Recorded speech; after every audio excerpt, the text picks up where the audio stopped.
Perfect. I'm Matt Kemps, co-founder of Lone Wolf Realty Group at EXP Realty, and we got next to me Jennifer Geisheimer with Lone Wolf Realty Group at EXP Realty. And Matt Kirschling with Gold Star Mortgage. those are a mouthful. And Right? here we go. So Jennifer and I did a little prep for the show, which I don't typically, it's not that I dislike it, but I love the organic conversation. But there was so many good topics that she wanted to touch on that I was like, well, then we just have to roll with it. And are there any specific ones that you really wanted to kick off with? Or I do. So I have start with the why behind them. the why behind them. Sure. So I have quite a few clients who are highly interested in purchasing land right now to build their dream home, which is fantastic. I feel like I am a subject matter expert in this area. My husband is a custom home builder, and so the ability to purchase land and build your dream home and design it's an amazing thing to do. It's very fun. It does take a lot of time and prep to do it. But I am helping a lot of clients right now identify that perfect piece of property that they want to stay in for quite some time. That's the first step for them.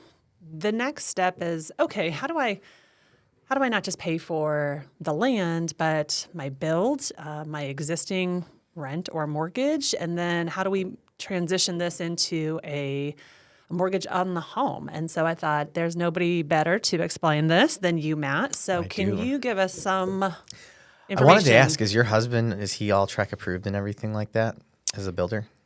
As a TREC, you don't have to be, a builder don't have to be TREC approved. You have to be for an inspector. Gotcha.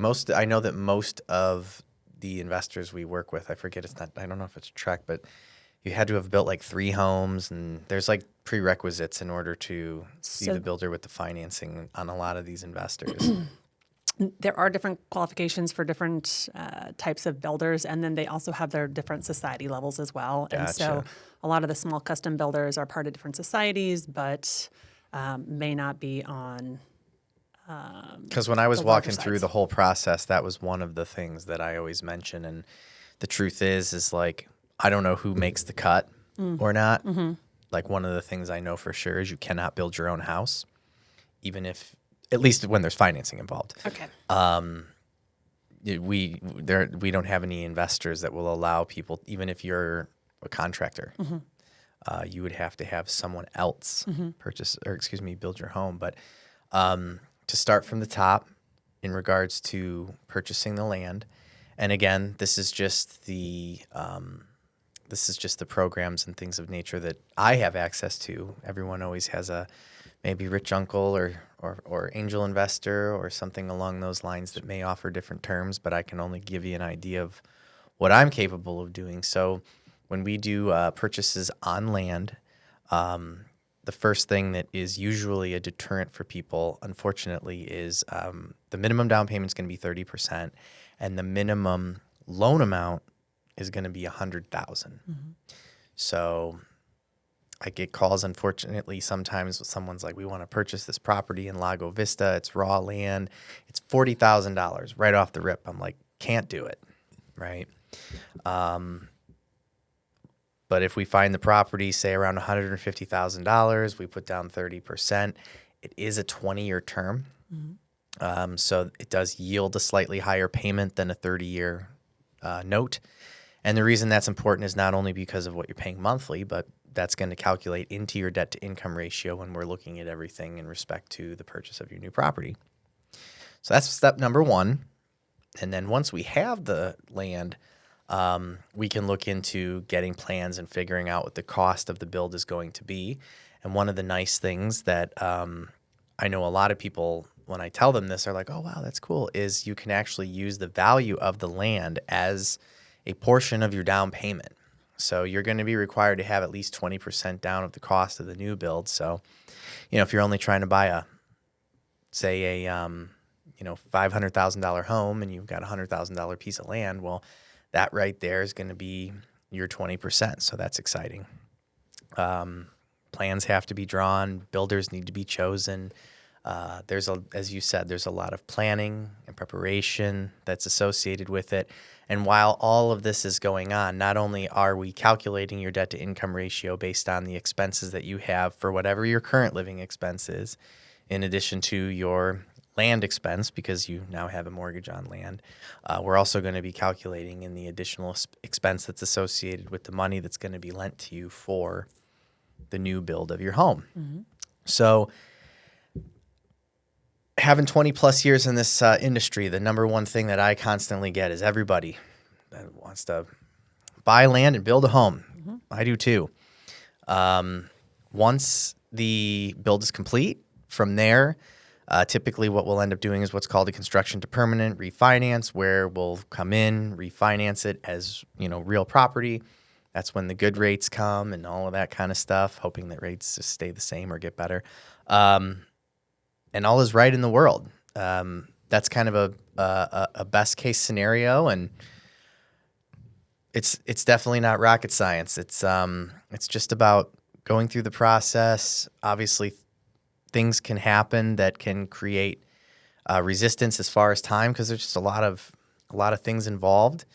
And then from my standpoint, the only thing that can be a little bit of a bummer sometimes is, in the end, depending on the finishes and the area and the comparable sales in the area, this is one of my least favorite kind of news things, but you technically have 20% down, but then you build the property and we reappraise it, and the home doesn't appraise necessarily for what we thought it was going to. And, we look at it like, well, based on what you owe and, what the home appraises for, you're at 90% loan to value. So we're going to have to tack on some PMI. And they're like, what do you mean? And so those are some of the things that just, What's PMI, Matt? So PMI is that private mortgage insurance, which is an insurance that is not, I've actually had people who think it's for them, that mortgage insurance is there in the event that they foreclose, that something, I don't know what they think happens, but that mortgage insurance is an insurance that's paid for by the homeowner that is insuring the lender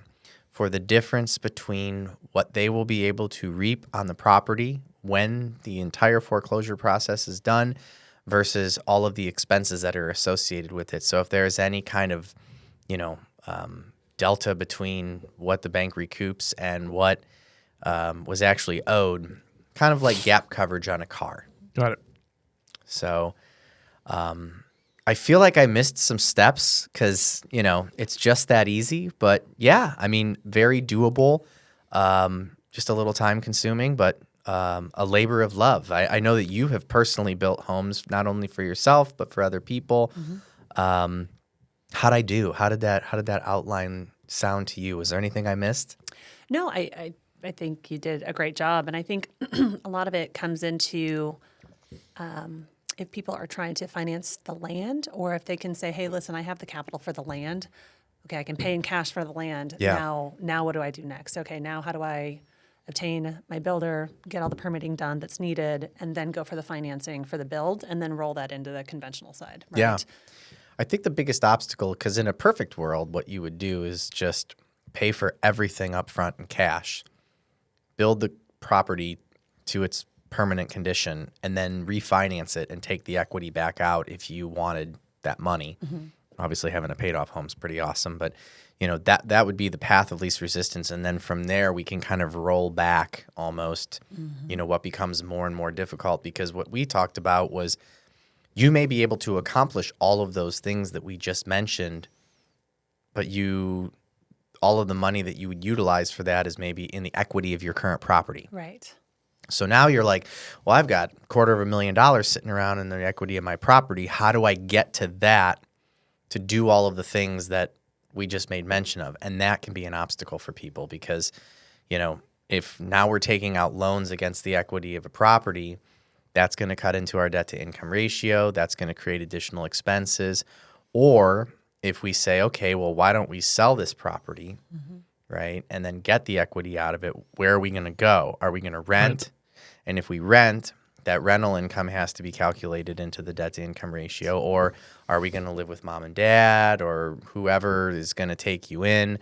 And then from there, there's a timeline, obviously, that's associated with our start date to the finish. And I don't know, I guess I'll ask you, how often do you feel like those timelines that are set from the beginning versus what ends up happening, change orders, all of that? Typically, do things happen on time, early, late? Good question. I think anything is doable with money and time. So Right. it just depends the level of expectation, right? Sure, So sure. how many changes are we making? And from a production perspective, there's the uncontrollables, weather and supplies, right? I think appetite's a big one when we talk about new build as well, because, being on the finance side for me, I get to kind of see, and I could be wrong, I'm not a real estate agent, but I feel like I see more of the emotion when someone's purchasing a property. I can only imagine, because there's people that I know personally that are friends of mine that have bought homes, and they're like, again, they're damn near family. But then when we're in the midst of the purchase process, it's like they're a completely different person. And that's not everybody, right? So it goes back to just like personality and everything. And I see other people who are just super chill and relaxed during a purchase process. And with the building being a little stickier, I think you have to ask yourself, like, how much are you a glutton for just being patient? It is a process, right? These homes are not going to be going up in 4 to 6 months, right? And it's architecture plans. If you're creating it from the ground up, if you're not getting a set of plans already that the builder has been used to using. So it just depends on how custom do you want it and how patient can you be. But it's definitely a doable process, especially to your point. I mean, if the money's there, then there's no problem.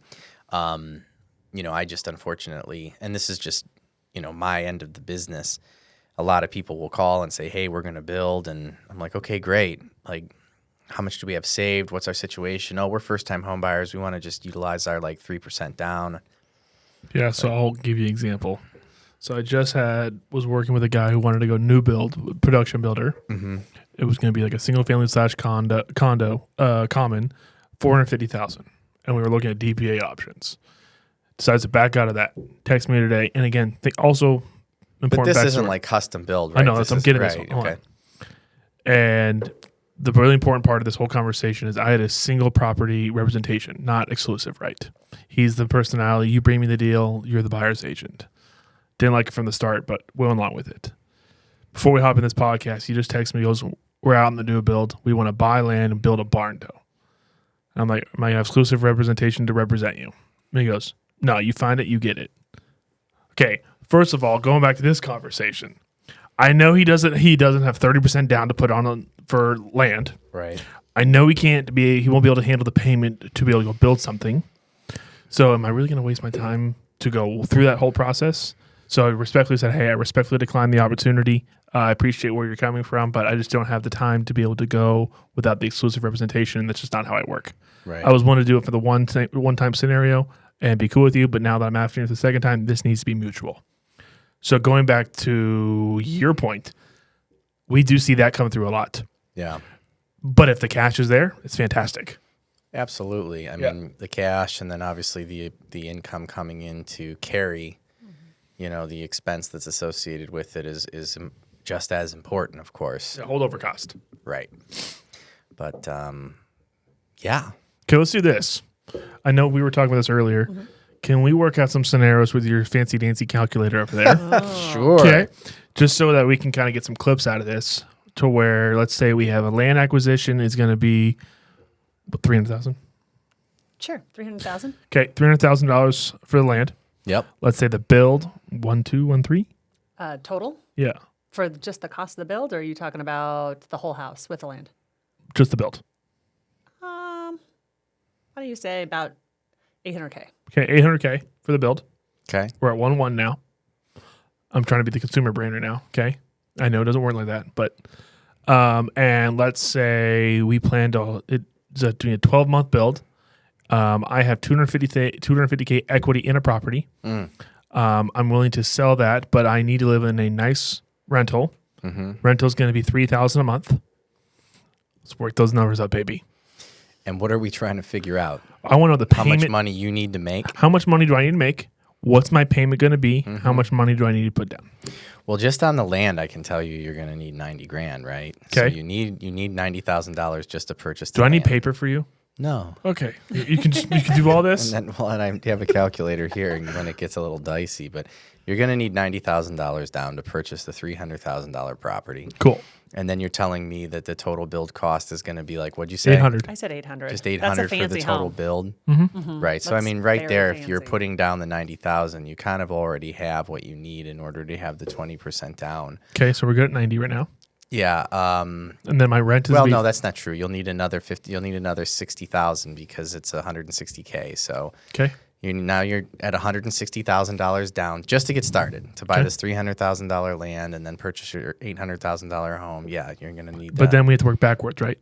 Right. Well, you need 160, and so you're going to sell your home that you've got $250,000 in, right? So I mean, Roughly, but then, yeah. So that's going to leave you with 90 in the bank, which is great. okay. I mean, you could also utilize that to apply toward. And when do I need to have this 250? When do I need to have this additional 250 to you, builder? To Well, we don't need the full 250. In this instance, we only need 160,000. Okay. We've put $90,000 down on the land, and then the additional 70,000 for the. So on this exact scenario, if I have 250 in the bank, I only need basically 150,000 liquid. Right, but to you start. mentioned that the money was coming from the sale of the property. Well, it could. Okay, so but yeah, I mean, in this instance, if you had $150,000 or $160,000 liquid, I mean that could get it done. I would encourage you to have more for fees and stuff like that, but let's just call it $175,000 just to play it safe. Perfect. Right. That's going to get you everything to purchase the land and get going on everything. Because the other piece of it is like we know we're going to have plans from an architect. We're going to have inspections that are going to be associated with it. So It's a cheap architect too. yeah, I mean, well, I don't know how much you want to spend, right? And that's the other part of it. So just saying 160, that's what we on our end would require in order Okay. to get the financing moving. But you're going to have We're gonna move that to $200,000. fair enough. Okay. So $200,000 is going to get you there. But what we're going to want to make sure of is that we're going to make sure that you're bringing in enough money to carry all the costs of this, right? So, you mentioned $3,000 is what your monthly rent is going to be because that's what you need in order to like live your lifestyle. I don't That's know. a bare minimum. Right. Okay. You're basically financing. We said 800,000. We've got our 20% in. That's 640,000. I mean, even conservatively, now you have a payment of about $4,000 there, plus your 3,000 in your rent. You still have your payment on your land loan of the 90,000 that you were financing, and we talked about it. It's at a 20-year term. What's They're interest close rate? to double digits. I'm going to go Okay. ahead and just put it at 10% for now. So all in on those expenses, assuming you don't even have a car payment or a car loan or anything, we're at $7,700 a month that you have to cover, and we didn't even count the taxes on the land. But we'll keep that conservative since it's raw land. We'll just dump in another $150. So we'll call it $8K all in. Okay. Right? And now I do have a car payment of $1,200 a month too. Okay. So then you're driving a really nice car and Well, 2 cars, 600. got it. And then do we want to just maybe like toss in a student loan or a credit card? Well, a credit card of $3,000 a month. Okay, so that's an awful lot. So I'm at Okay. 9,200 without any cards or anything like that. I would envision this person with their $3,000. I mean, that's $10,000 a month. We're gonna need to see, either W-2 income or 2-year self-employed income of at least, about $250,000 a year. So in order basically, to accomplish all that. To accomplish all of that with the holdover, the buy, the land, all that stuff, $250. Yeah, you make $250,000 a year. You have $160,000 liquid. Well, we said 200 because of all of expenses. So yeah, if you want to build an $800,000 home on a $300,000 lot, you better make $250,000 a year and have 200 liquid. Bingo. Some good math right there, Matt. Yeah. I like it. Okay, now let's go up a little bit. Let's go with actually, let's go the opposite direction. I mean, I've always said that, truthfully, I think you could get it done for a little less because $300,000 for lot acquisition seems a little high in a lot of the areas that I'm seeing. So I've basically said like $250,000 cash, I think, is probably more important than the actual income. So I've always said like $250,000 cash, $250,000 gross, joint income or sole income is really what's needed to purchase anything that's like what I would consider to be like above average, right? You're not obviously getting like some MTV Cribs kind of home or something like that. But if somebody was to say to me, like, I want to build a custom build home, if those two numbers freak you out, you probably should go to like Lennar or something along those lines. Let's not go that low. Well, okay, but like Perry Homes Thank or you. Highland, Perfect. but again, a builder who is purchasing the land themselves, taking on the risk that's associated with it, doing all the permitting, everything along those lines, and then basically you show up and pick like some countertops and a floor plan. Let's build a house. It is not building a house, because I think that's the big misconception too, and that's why like when Jennifer wanted to talk about this, like when she mentioned it, I knew exactly what she was talking about. But I kid you not, like I just got off the phone before we got on this podcast with somebody who wanted me to quote everything out, and that's why Highland came to the top of my head so quickly, because he's like, "Oh yeah, we're building a home," and I was like, "Okay, like unpack that for me, right?" And again, we as real estate professionals know that like he's not really building a home. Highland is building a home and giving him a little bit of input because he's going to be the one that's going to live there. And so, I relate it to like suits, not the show, the clothing, Yes. right? You have three basic tiers of a men's suit, right? You've got off the rack. You've got made to measure, and then you've got bespoke. And so like a bespoke suit, meaning, I'm going into a tailor, I'm choosing the fabric, I'm choosing all of the like inlay, the buttons. Yes. It is measured specifically for me. You're never going to find a tailor this day and age that's going to do anything like that for under $2,500 In the United States. in the United States. Like no chance, right? Where I can get a made to measure suit, which is still like custom tailored to me, but I didn't get to pick like every single thing associated with it. And right off the rip, it's going to cost like probably 60% less because they sewed it. They just didn't hem the cuffs. Like the jacket sleeves maybe need to be adjusted. The button needs to be adjusted. That's Highland Homes. Right? Like I want these countertops instead of those countertops. But if I come in and I'm like, well, I want to put, It also depends on what stage of the build you're in. True. Like but that's for the suit. Like you can still change that no matter what. But And then there's just off the rack where it's like, here it is, man. Like it's already that's like, the DR does this Lennar. fit you or not? No, that's like kind of an existing home, right? Like it's like, No, DR we're not going to make alterations on this off the rack suit. Like you could go and make alterations, but it's already sewed DR up. and does not let you make any changes. Gotcha.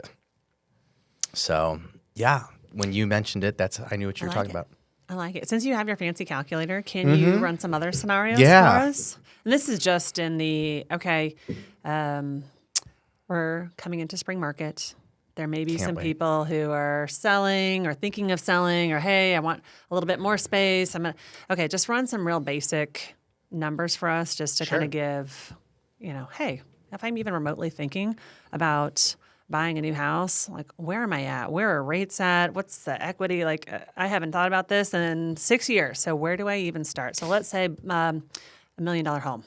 Somebody's got a house. They want to get a little bit more of a home. They have, we'll say $200,000 in equity in their current home, and new price point that they're looking for is going to be in the $1 million mark. Yep. Can you give us a scenario of what would that look like? We went conventional, or even some of the other options that are kind of common right now for you? I think because, again, we touched on this. I think the number one thing that is important to start with, because of the price point you're mentioning, is what is the 2025 jumbo loan limit? Great call out. So what that means is that if we can treat your loan as a conforming loan, the terms and the conditions and just the process itself is going to be a lot easier to deal with if we can stay at a conforming loan limit, which currently has gone up to 806. It's 806,500. Now that's the loan amount, right? That's not the purchase price. So if you're purchasing a home at 1.8 million and you're putting $1 million down, well, you're under that jumbo loan limit and you would qualify for that. So I think that's the first piece. You mentioned somebody with $200,000 worth of equity in their property. My question to that individual is, what are your intentions with accessing that for the purchase of your new home? Because if we cannot access it and we have to buy before we sell, if we're in that $1 million price range, are we going to go jumbo or are we going to go conventional? Because if it's like, well, I need to get to this in order to get this at that price point, that's a little bit of that's going to be a struggle. And the reason being is because right now, from the investors that I work with, 10% is the minimum down payment if you're going to do a loan amount over $806,000. So if you're buying $1 million home and can't access the $200,000 until you sell, and you really want to buy before you sell, you're going to need to have at least $100,000 in order to be able to do that. It's going to have to come from somewhere, and it's not, So we have a few things we can look into, like bridge products, or even refinancing and taking that equity out, which basically is, in the grand scheme of things, what a bridge loan is. Because it's a lot easier if we find a home that is a little less expensive and we can stay in that conforming loan limit. So assuming that this person doesn't necessarily need to sell, or better yet, has $200,000 somewhere that they could pull out for even a short period of time. So no, I'm not a financial advisor, but most IRAs and money market accounts, for some of the advisors that I've talked to, is if you pull out money and are able to replenish it within 60 days, typically there's no fees or penalties or anything along those lines. And so, if this individual was able to take out $200,000, put it down on their $1 million property, finance $800,000, stay under the jumbo loan limit, we're seeing interest rates in the mid 6% range at the moment. You're basically looking at a total monthly payment with your principal and interest, of course, of about $5,000 a month. We'll now take property tax on that of 1.8%. So property taxes are going to be about another $1,200, and then insurance will probably be about another $250. So, total monthly payment's going to run you about $64.50 a month on something like that. And then ideally, you would sell your home within the next 60 days, take your $200,000, dump it back into your IRA or whatever it was. No harm, no foul. That would be fantastic in a situation where you were over the jumbo loan limit. Because what we talked about was one of, and again, you mentioned this isn't really the scenario for a lot of your clients, but for some, it might be if they can't access the equity right away. And so with an $806,000 loan amount, you're really only required to put down 5% with a conventional loan. So if you're purchasing a property around that $847,000 mark, all you really would need to bring to closing is $42,000.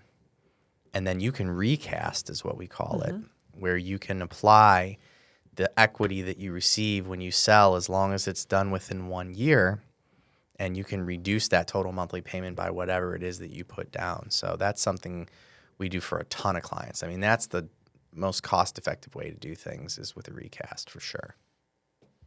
I like that. I'm going to totally flip the script on this. I have some other clients who been in their house for, let's say, 10 years. They don't need the large home anymore. They don't need the big yard anymore, right? Maybe they have completely paid off the mortgage or very, very close to paying it off. They've got a ton of equity in their home since it's 10 years of growth, right, within the city. And they want to put their house on the market.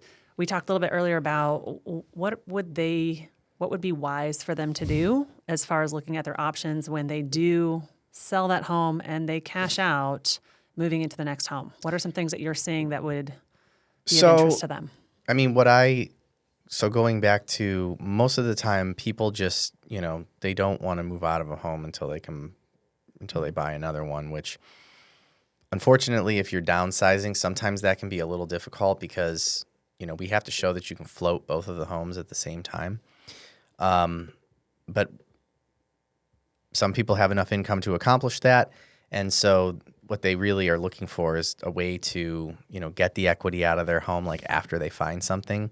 And I'm glad you brought this up because I'm dealing with a lot of this with like older people. And by older, I mean like, in their like late 60s, early 70s. And I kind of get like yelled at, if you will, by this generation, because in their mind, they're like, look, I've got $500,000 worth of equity in this property right now. I want to buy this other home for $500,000 and like in full. So why don't you just like give me the money to buy this place, and then I'll sell this one in like, 2 or 3 months, and then I'm just going to pay this off. And what every single consumer that thinks that way forgets to remember is it's like, okay, how do we make money on that? Right? Well, why would they care? Well, it's because when I tell them like you can't do that, like because you don't have the ability to afford both of these places. They're like, that's the most ridiculous thing I've ever heard. Like, I can float this mortgage payment for like 3 or 4 months. Why are you jamming me up? And I'm like, because you're asking for a favor, right? Like, that's really what it is. It's a favor. You're asking for a bank to take on the risk, to give you the money to buy this new home with the intention that you're going to sell the other one, and then you're going to have all the money to just pay us off. And we literally we just jam up $500,000 in this analogy that we could lend to somebody else so that, you can conveniently move from one house to another. There's just no money in it. And so what some of these investors will do is they're like, okay, great. We're going to charge you. You've seen it like with Homeward and stuff like that. It's like, all right. 2.7. Yeah. Well, I was just going to say 3%. It's like, well, you can just give us $15,000 right now. And, the 70-year-old man is like, that's highway robbery. I'm like, that's exactly what it is. Like, glad we're on the same page, right? Like, we're gonna make $15,000. This is like your $15,000 convenience fee. So that right there is like kind of the pickle that we run into in the individual who's like not willing to stroke a 3% check for the convenience. Ideally, if we can show that, they can juggle both homes at once. We do what I just made mention of with the recast, where it's like just put down 5%, or furthermore, this is another thing that just kind of like hit me. I didn't even think about it. If you have enough money in maybe like an investment account, why not just buy the house in cash and then sell the house and replenish your account? It's a good option. Right? Yep. Like, because this client also knows his house is going to sell immediately. It's always the nicest house in the neighborhood, and they have taken care of it for years. And, so yeah, I didn't even think about that one. Right? You've talked to these people. Yep. But one thing that I know we chatted a little bit about, and this is something that I encourage everyone to consult, like their financial advisor and or CPA, is I do deal with individuals that are like, I'm just going to pay it off. And I don't, again, I have to like give the disclaimer, but I don't necessarily know if a paid off home is what is best for everyone. I agree. From a tax standpoint and everything along those lines. I know depending on what your investments are and, what your advisor has planned for you, that it may be in your best interest to carry some sort of small mortgage amount just for the tax deduction that's associated with the interest. I know having a paid off home sounds cool and, what is it like risk free or whatever. But I always do tell people, hey, I'm not saying like take out a big loan with me and, let us charge you a bunch of interest, but keeping anywhere between like $100,000 to $200,000 loan balance and doing it that way. I have a really dumb question. So I don't know the answer to this. So I've never been into it. If you pay your home off in full, does your escrow account still stay open? No. Okay. No. So then you're almost required to pay your insurance and your taxes outside. Yeah, I mean, I'm sure you could find. I would envision that there are probably like escrow companies that will bill you every month. I mean, think about it. Like the county. I don't know. I'm just thinking like, okay, let's just say I'm just trying to put myself in their shoes, right? I want to pay a home off in full. I don't want a payment per month. That's hefty, but I don't want to stroke a check for $10,000 to $15,000. Yeah, it's easier to suck it up and just say I'll pay you monthly. If that's the mindset of like I'm trying to get reduced cost. Yes, and think about it from, you're paying your taxes once a year. Let's say your taxes are anywhere from $10,000 to $20,000 depending on your home price, right?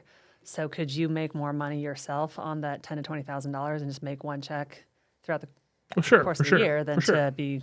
I'm just trying to think of their mindset, of who that person is. But yes, on the business side of things, of course. Yeah, I think they just look, you just save your money and pay your insurance and your taxes at the end of the year. And I mean, I know a lot of people that don't pay either. Thanks, Dad. I meant more on the tax side. We see it a lot, like, and I don't know if you guys pay attention a lot to like the Altas and stuff, but like with older couples, I mean, we've seen it doesn't happen on a like regular basis, but I'd say, you know, like 2 or 3 times a year, I'll see a hefty tax lien from somebody who had a paid off home and just stopped paying their taxes. Like how many years? Like 5. Really? Oh, yeah. I mean, if you have a paid off home, like the county will just keep filing liens and then just wait till you sell or you die. And I usually see them more on like probate scenarios where like the kids inherit the house and then they just want to piece it up because they hate each other, the kids that is. And, you know, you'll see like a $40,000 tax lien to like Travis County or something like that because grandma just was like YOLO and she had a paid off home. So there's I haven't no heard like, someone use that in so long. that's why I said grandma. And, you know, she stopped making payments. Like, I've also seen them where like the grandkids move in after grandma dies because she wills the house and then they don't pay the taxes at all because they have like a meth addiction. We had that in my neighborhood actually, and it took a while to get them out of there. But Lit. yeah, it was like a pretty hefty, you know, tax bill that was associated with it, and because the home was paid in full, Sure. and it had value. So escrow, yeah. Okay. I What haven't been other- fortunate enough to pay off my house yet, so I had to figure it out. Yeah, yeah. Well, and you know, I don't know if a totally paid off home is really something that is 100% financially savvy, but Jennifer and I were chatting about the new year and everything like that and business and whatnot. What conversations have y'all been having with clients now that it's the beginning of the year? You use the words spring market. Spring market. That's not even coming out. Trump. Trump. That's a lot. Yes. Yeah. There's a lot of questions about, well, what's going to happen with the market? What's going to happen? It was, you know, the last several conversations there's a lot of wait till after the inauguration. So I had a fun statistic that I heard today that maybe you'll like. Ooh, let's hear it. So fourth quarter numbers came out for FHA loans in regards to delinquencies. And fourth quarter delinquencies on FHA loans are up 7.7% quarter over quarter for a total of 13.1% of all FHA loans are currently behind on their payments. That's maybe Yowzers. just 30 days, nothing like a foreclosure situation or anything along those lines. And of the reasons, because when you're behind, your bank calls and says, what's going on? Something like 7% said due to job loss, and then close to 20% said that they were having trouble keeping up with their payments due to credit card bills and stuff like that. Post-holiday? I don't think just that in you'd see general? that big of a bump post-holiday. Yeah. Which means that we're going to see a decrease in spending. Well, that's that's what you hope for, right? You know, but the reason I brought it all up is because that conflicts a little bit with the information that we got from the Fed. In fact, there's another Fed announcement, not for a rate cut, but just a Fed meeting tomorrow. But, it's conflicting with what the Fed kind of said, which in their last meeting, and analysts have been coming out and making mention that they feel that there's only going to be one rate cut in all of 2025. So, Okay, let's go on. We're going to go on a tangent here, I think, or down a different road. The Fed giving a rate cut scenario doesn't really affect even close to as much as the 10-year. Correct. So your 10-year Treasury bond is the main thing that is going to, affect your actual mortgage rates directly. But the reason that the 10-year is a thing or is important to watch with when it comes to Fed rate cuts comes to how investors feel about where they're going to put their money. Mm-hmm. Because a 10-year bond is something that you're going to invest in when you feel very comfortable and confident with the fact there is not going to be any volatility whatsoever. So as volatility starts to level out, you will see investors feel more confident in investing in more things like a 10-year bond, which is going to drive the yield of that bond down and is going to encourage other people to go, okay, well, maybe investing in the stock market or mortgage-backed securities is a safer bet. So if we can create more consumer confidence and more, I don't know, investor confidence more than anything by showing that the economy is cooling off, less volatility, so on and so forth, then that is going to help, create slightly lower interest rates. For me personally, as a veteran in the industry, I would prefer to see just less volatility because I know that consumers typically buy more when things are, we talked about this when Sean was on the podcast, more of like a guarantee, right? Like I guarantee you that rates aren't going to go, they don't care what the rate is. They just want to know that when they buy, rates aren't going to drop to 2%. Yes. Or that. Well, it also PTSD from adjustable rates. Mm-hmm. Well, I think more people have whatever the opposite of PTSD is of 2% rates. I think that people are still, they have PTSD that they didn't take advantage of a 2% interest rate. And here's what's even crazier. I thought about this just the other day, and I've never said it on the podcast. I think people with 2% interest rates have PTSD of not buying a nicer home when the rates were that low.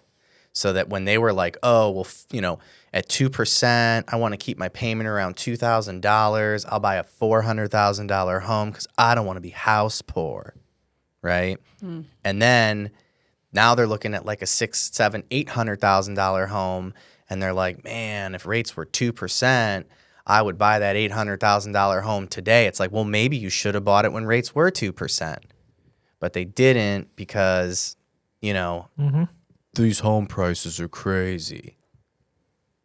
I kind of fall in that camp, to be honest. What percent of homeowners do you feel like have rates in the 2% and 3% range? Probably like 30. Not nearly as many as I would expect them to be. The people that didn't refi when they should have. Well, and here's something that's interesting to think about, though. It's like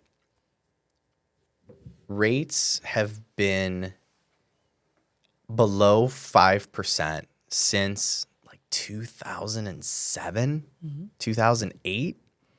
So, from 2008 all the way until 21, you basically had what would be considered to be like a market of low interest rates, right? Because I knew a ton of people that had like a 3.75 or a 4%, and when rates got down to 2.5, they were like, "Yeah, it's not enough for me to refi."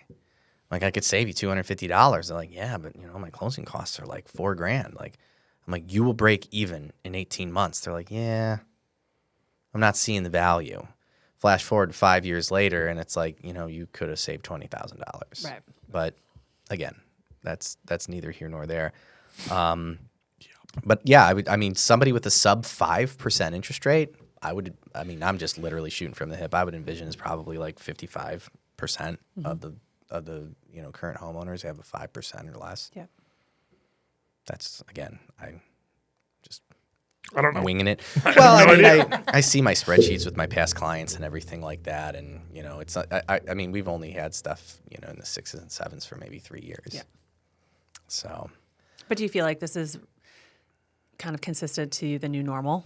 This is, it came up and it's kind of hovered in this area. So are you feeling like people's expectation is leveling out to the new normal? Or do you feel like there's still more, nope, we're just waiting on the fence. We're going to sit on the fence until we can get to 5s? I don't think anyone that was serious and sitting on the fence is going to do that anymore. I think that, and again, you guys know me personally, but for the audience, I tend to be very cynical. Oh, really? Yeah. Not negative, cynical. Two different things.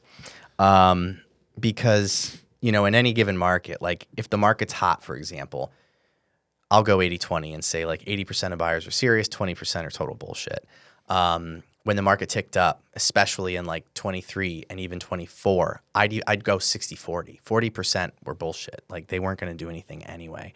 I think that's starting to level off and get back to more of an 80-20. Like there's always going to be the guy who's like, yeah, I'm going to buy, but like might have there's always the excuse, right? Like, oh, the rates are low, but the properties are high. The properties are high, but the rates are low. Like, oh, Grant Cardone says I should, invest with him.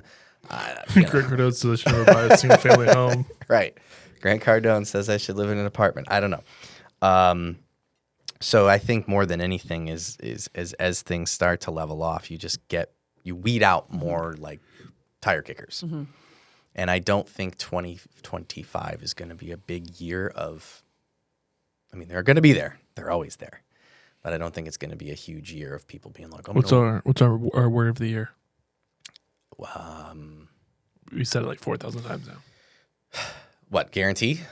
I've been saying Growing year. Growing year. Yeah. Yeah, I think for anybody in this business, I mean, you're asking me about clients, but I think anyone in this business, it's going to be a big growing year. I think it's going to be a great opportunity to gain market share, have those conversations, everything along those lines. Because, last year, I know people that were like, oh, yeah, this is where you gain the market share. And it was, but at the same time, like you were talking to a lot of people who probably were going to fall off because they weren't serious. And that's this year. I mean, are you having as many conversations as you used to about like, I'm going to wait for the rates to go down? I'm like right now it's on fire. The rates go down conversation? No. Right. People wanted to transact and Right. They're just way more serious. Yeah. Right. That's to my point. It's like, in the last 2 weeks. Like I've always been a bigger believer or fan, and we talk about this when we do leads, right? It's like I would rather have 10 clients that are ready to go and serious about buying than 100 leads and 20 of them are serious. Right. It's like, well, wait a second. You'd rather have 10 buyers than 20? I'm like, yeah. If I have to talk to 80 jokers every day about whatever it is, or tiny homes on land and Airbnbs and STRs and every 3-letter word in real estate that's like not real. Yeah, I'd rather talk to the guy who's like, I'd like to buy a home and have a family. I'm like, sweet. Let's go. That sounds like so normal and realistic. Let's do it. But I will say I'm interested to see how the like investor market is this year, because I'm hearing a lot of talk about that. But then every time I talk to investors, I'm happy to hear you say that. What are your thoughts? Austin's not a cash flow city. Right. Right. Yeah. It doesn't. There's this place called Temple. Yeah. Let's go a little bit that There's way. this place called, where is it at? Cleveland, Ohio. Yeah. they cash flow up there. But that's the thing, Did you hear that? At Sky 3D, if you're watching this video, listen to that. Cleveland, Ohio. Cleveland, Ohio, man. I can show you around. Like the back of my hand. What are the other conversations that you guys are having? I need to sell my house. I don't want to buy because property values are low. Mm-hmm. Kind of like the Sean Fuentes conversation that we had, where he's like, what that really means is like, I don't really want to sell my house, like, because that's a pain in the ass. I'm ready to buy. I'm ready to buy a house, and I want to take the equity that I have in my current home, and I want to use that to get into something nicer. But this would be the really good time. Like, okay, we're talking about lead share. This might be a really good time to get fellow. I know Ryan Young. I mean, he's from Cleveland. I grew up with him. Not grew up with him, but grew up in the industry with him. I've met him a dozen times. Do you know what fellow is? No. We're going to have a similar product through Block. But basically, they go through the entire database, and they say, who is the most highly potential person to sell? And so, because the way they look at it is that a buyer lead is not really a lead because there's nothing attached to it physically. I have his number right there. You can just call him. Come on the podcast. He'd be like, hey, can we subscribe to Fellow? He's going to be like, yeah, sure. How much? Right? That's all you know. Yeah, I've got his cell phone. Basically, they figure out we've paid for all these different buyer leads that are inside of our CRM right now. Those really, the way that Fellow looks at it is those are not leads. Those are, you paid for data. A lead, it has something attached to it that you can sell. And was it you guys going back and forth on this? Yeah, I get it. Okay. No, there was someone else that was fighting me that said I was wrong. Oh, it was Peter. Okay. And the buyer leads, really, there's nothing to sell. You have to sell yourself. Correct. Okay. Correct. But buyers are actually seller leads if they own property. Yes. So now what Fellow does, they say, oh, you have all these leads. Where does that person live? How long they live there? Figures out the property profile on that, gives you a score of how likely they are to sell, and then you reach out directly to help them sell their property. And then Fellow also sends out targeted ads to these people, and then they come through back as like a retargeted ad. Yep. And they do the whole process, and it's like, yeah, that makes sense. Makes sense. Yeah. Because then you're selling houses, in addition to selling yourself. But like, yeah, I mean, if someone doesn't own property, then they're just a name and a number, which means every single person, whether they own a home or not, is a potential buyer. Correct. But not everybody is a potential seller and a buyer. Yep. Bingo. So if you're going after people who own property to turn them into buyers, not only are you getting them on the buy side, but they have a home that they have to sell. Or a worst case scenario for a real estate agent would be lease. And then you can get that lease listing. Hey, Ryan, we'll call you shortly. No, but I like that, man. I mean, again, I know you've been really positive in the beginning of the year, but I've been talking to a lot of agents that are like, when is this going to turn? Because like usually after the first of the year, everybody comes out and does their team meeting, and every agent tells me how they're going to take over the world and like new year, new me. And I watch my production, and in January and February, I usually see a really big uptick. Spring market hits, and we kind of like stay level. Mm-hmm. And this year, I'm not seeing that. No, it's like this. And then spring, it's like this. I mean, based on what I'm seeing now, I hope that's the case. I think a lot of agents just really got beat up. Like, what's the word? Like Bullied. morally, or Yeah. what am I trying to say? Just The like, market bullied them. yeah. What was the national statistic? 78% of agents that were licensed didn't even sell one home. And That was 48. it was 78. But I think that and this is just me doing the math of what I know in my industry, I would envision that probably 50% of that 78%, they're like, they just hold a license. Mm-hmm. Sure. I know a couple of people, the guy like lives right around here. Like we met with, these people who are like, I meet with these agents from time to time, that I'll connect with them, I'll pull their production, and they'll just flat out admit to me, they're like, I got a pension and Social Security, I'm part of a country club, I got my real estate license to sell homes to my friends, and they close like 2 transactions, if that, a year. So like those are the agents I feel like, if you're counting everybody, that's what makes it 78%. Why do those even exist? I agree. Can we have a new test? I probably won't pass it. But I don't think it's something that you could even make like a test metric, right? Like I have thought about this for over a decade. I really, really have. Because like, I'm not a big like government guy and like getting people involved in the government and being like, well, you shouldn't be able to only sell one home. Because if you think about it from like a car standpoint, like what if I want to like deal in cars and maybe like buy a car and sell it? And do I need like I mean, you do need a dealer's license depending on how many cars you sell, but like, should I be like not able to get one because I only sell like 1 or 2 cars a year? Right. And so it's like, what's your income will dictate that. Yeah.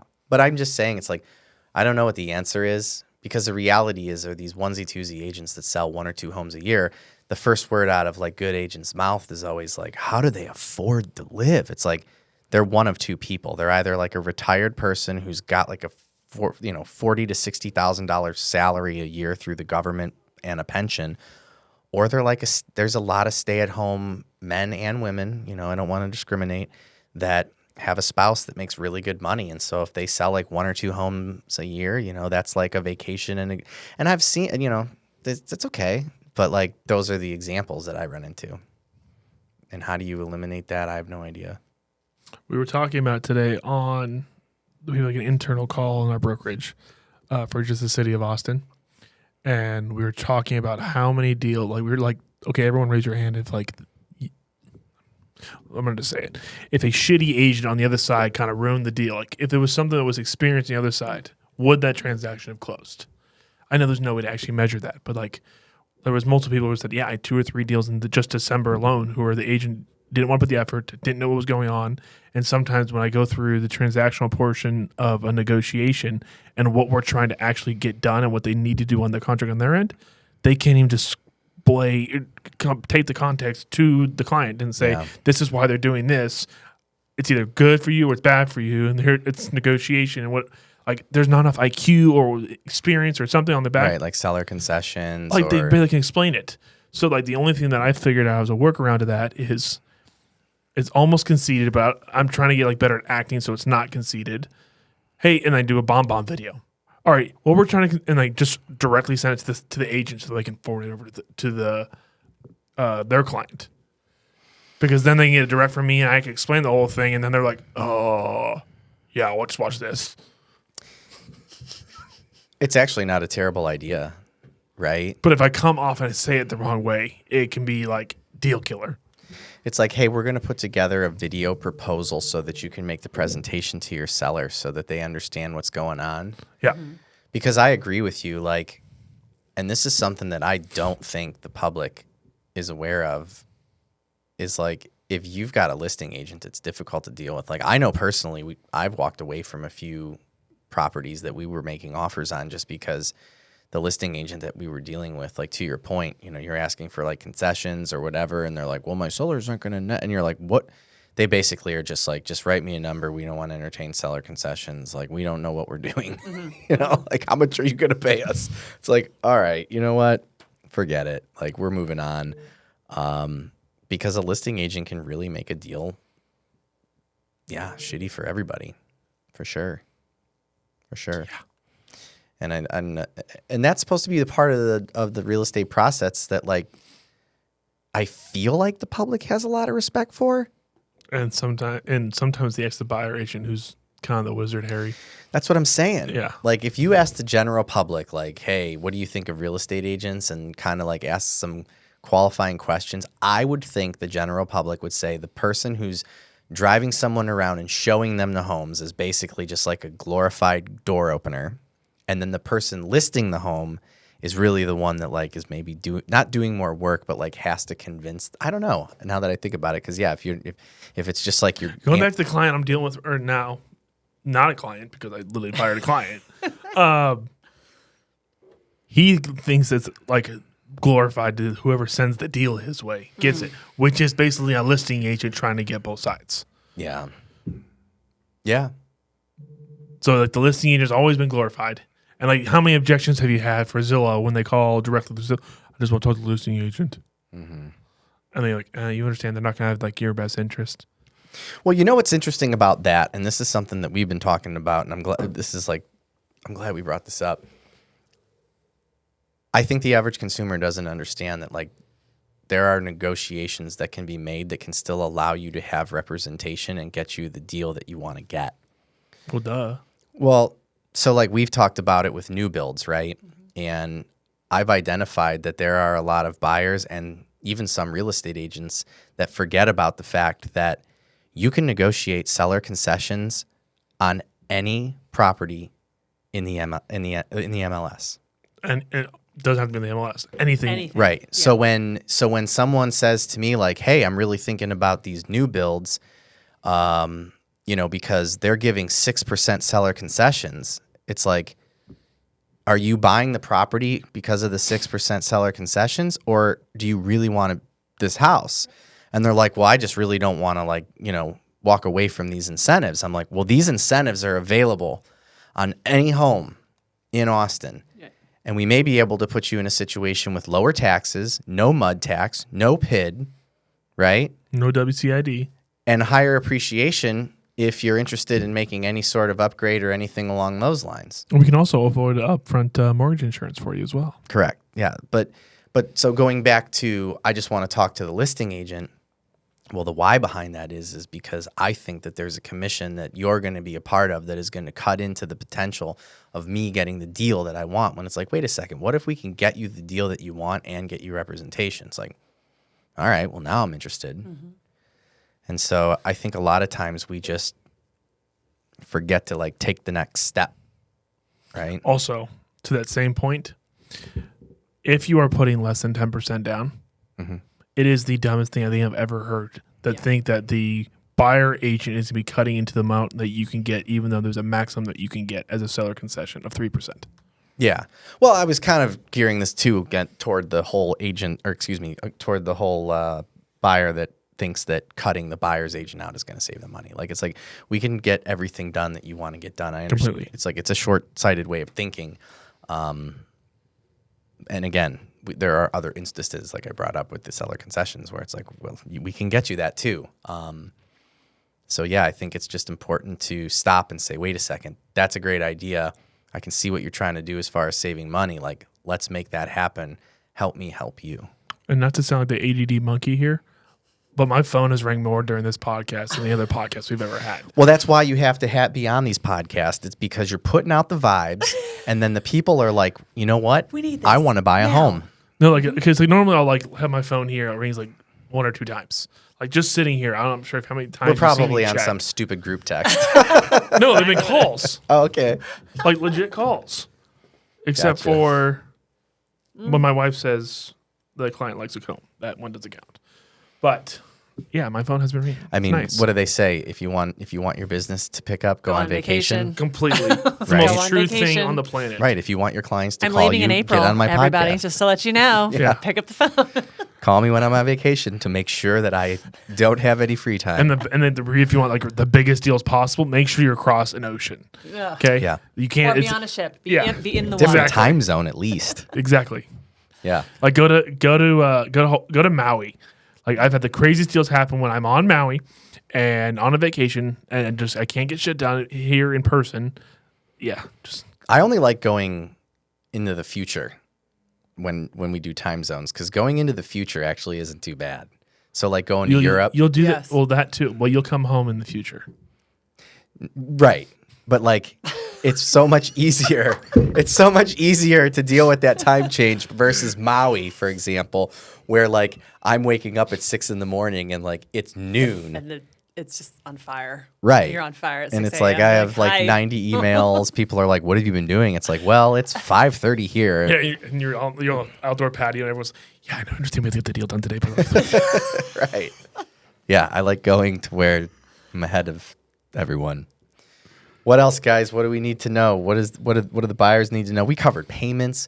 We covered buying land, building a home. there's about to be a lot of inventory in Austin. So if you've been holding out and you have been wanting that one special house that you might be looking for, whether it's luxury or it's going to be in just the average price point, there is going to be a lot of options that are coming out because of all the people who have been waiting.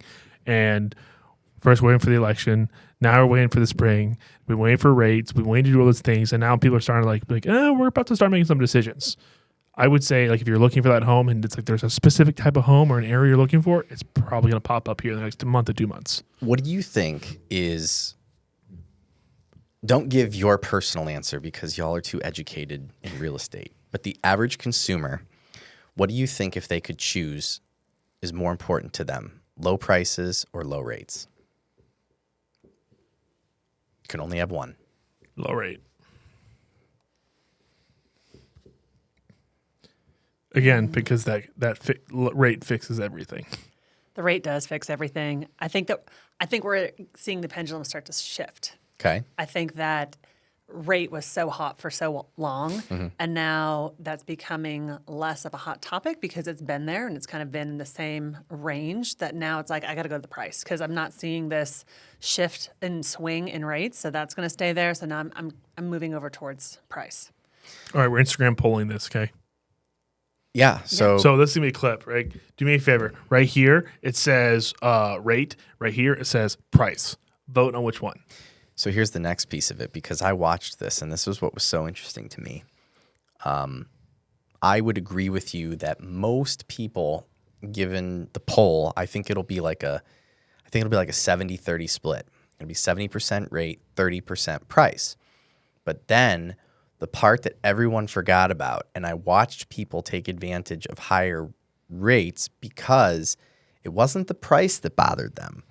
It was the pressure that was associated with making an offer, highest and best, offers due by this afternoon.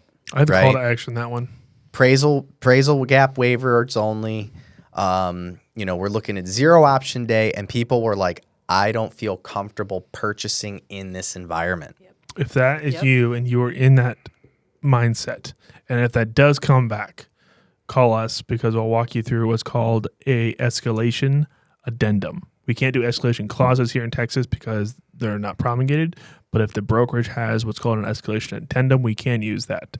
What basically states is, hey, also I'm willing to submit my offer up to this amount, and I'll do this amount much more than that offer, but you have to present me that offer to be able to prove it back to me.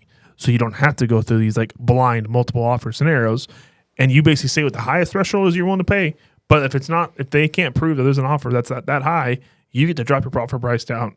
So you could say, hey, I'm willing to go 200,000 above, and I have the cash to handle it. But if you only have an offer that's 10,000 above, well, fantastic. Oh, I just want to make sure that we get this house and we secure it, and I don't want to lose sleep over it. I think a better call to action is that if you listen to the potential pull of rate versus cost, and then I scared the shit out of you with all of the other things, you should contact one of the two agents that are on this podcast right now, because now is the time to buy. Because rate and purchase price isn't what's most important to you. It's buying a home without the pressure and without the quickness that will be associated with what will happen in this market when interest rates go down. And that's just a fact. We saw it first time. So, if you like, I like to have time to think about it. I want to have my inspection. I want my roofer to check out this. And you still do all that even during crazy times. No, you could. There was not a single time where was like. You never had anybody waive inspection? I did. You never chose an offer because they waived We still inspection? got an inspection done. But for information only. Yeah. That's pressure, Matt. That makes me feel uncomfortable. If you're that client, now is the time to buy. Okay, well, there's so many other things you could go into.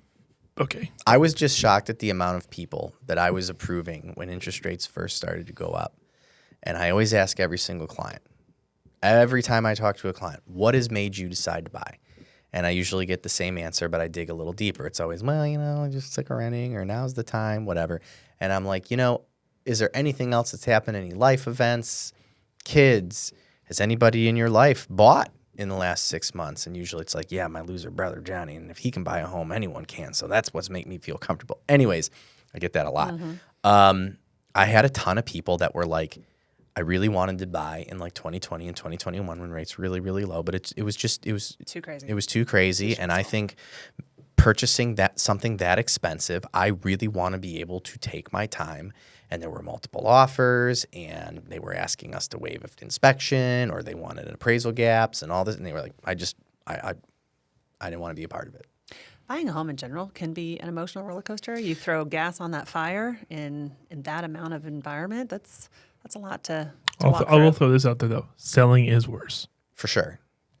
I love buying in those environments, for the record. So do I. It's like an adrenaline rush for me. I enjoy it. Like Well, and again, I think because of what we do, I have a way higher tolerance level Yes. and confidence level. Yes. And I have a lot more data. That too. But you don't need data if there's a feeding frenzy. You need to buy. Oh. Sean Fuentes has the formula. Remember that? Yes. He's got the formula. Another good podcast. I'm still working on clips for him. Well, I think we're good on this one. Yeah, Jennifer, is there anything specific you want to cover? Can you tell us again just, the areas that you're kind of, all of these questions stemmed from, and the people that you've been talking to? Like, who's your Sure. tribe right now? Sure. So I am up in the Georgetown, Liberty Hill, and Leander area. That's where I spend the preponderance amount of my time. But we have a fantastic team that's all over the Austin metro.